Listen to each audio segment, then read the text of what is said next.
గత కొన్ని రోజుల కిందట పాస్టర్గా చలామణి అయినటువంటి వ్యక్తి, నేను పొలిటీషియన్ను అని చెప్పుకునేటటువంటి వ్యక్తి, నేను దేవుడి సేవకుడిని అని చెప్పుకునేటటువంటి వ్యక్తి చేసినటువంటి భాగవతాలన్నీ నేను ఇప్పుడు బయట పెట్టాలనుకుంటున్నాను. సో విషయం ఏంది అని అంటే, ఆయన ఒక వీడియో రిలీజ్ చేస్తూ ఆయన చెప్పినటువంటి అంశం ఏంది అని అంటే, నేనే కేఆర్ టీవీకి ఆహ్వానించినట్టుగా ఆయన చెప్పాడు. వాస్తవానికి నేను పిలవలేదు. నేను మీకు హామీ కూడా ఇచ్చిన ప్రజలకి, అభినయ దర్శనం తోడు ఈడు అడుగు కూడా పెట్టాడు, అడుగు కూడా పెట్టనీయను అని చెప్పిన. సో నేను ఎందుకు ఆయన ఇంటర్వ్యూ చేయాల్సి వచ్చింది అని అంటే, స్వయంగా తానే కాల్ చేసి తను మాట్లాడినటువంటి అంశాన్ని ఒక్కసారి ఈడ రికార్డు ప్లే చేయండి. నేను అభినయ దర్శన్ అండి.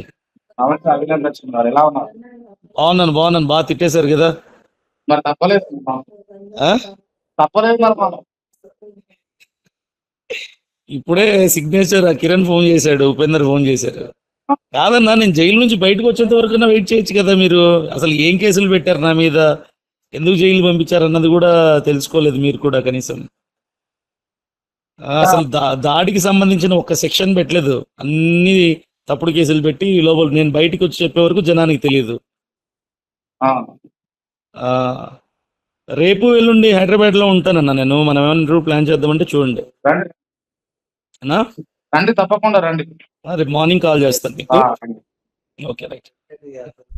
విన్నరా? సో ఆయన్నే ఫోన్ చేసి నేనే వస్తా అన్నట్టుగా చెప్పిండు తను. దాని తర్వాత జరిగినటువంటి అంశమే ఈ ఇంటర్వ్యూ. సో ఆ ఇంటర్వ్యూ అట నేను కావాలని ఆయన పైన ఉన్నటువంటి కేసులను అన్నింటినీ కూడా వివరించడానికి ఆయన పిలిచినట్టుగా నేను చెప్పుకున్నాడు. మీరు ఇంటర్వ్యూలో కూడా దొరికిపోయారండి.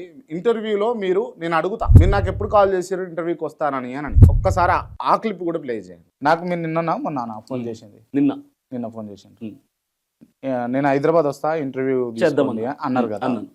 అన్నారు మీరు అడిగారు. విన్నారా? ఇంటర్వ్యూకి నేను ఎక్కడా పిలవలేదు బ్రదర్. మిస్టర్ అభినయ్ దర్శన్